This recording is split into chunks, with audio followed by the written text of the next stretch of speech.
Okay, I got it. I found it. I finally found the comments that were asking me to do the science of the destructo disc. So you probably already have an inkling about how this works. Big discs spin really fast.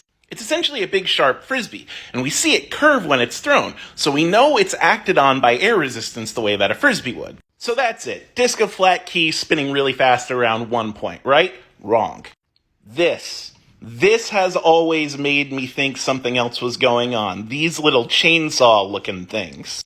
Now, depending on the scene, they could be less pronounced, or in some games it just looks like this wild ball of flame. The question is why?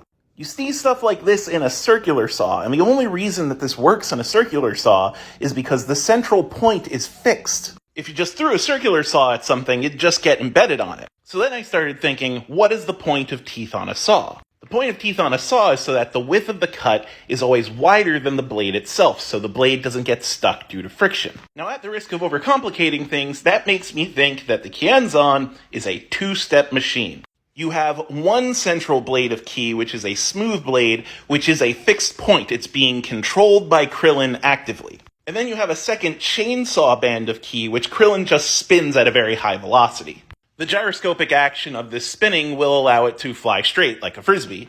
And then after he launches it, the only force he needs to exert is force on the center of the spinning axis to keep it from getting stuck or moving off center when it contacts someone. At which point, the blades create a wide cut, which allows the second step blade to slip cleanly through someone. And that, I think, are the physics and science behind the Kienzon.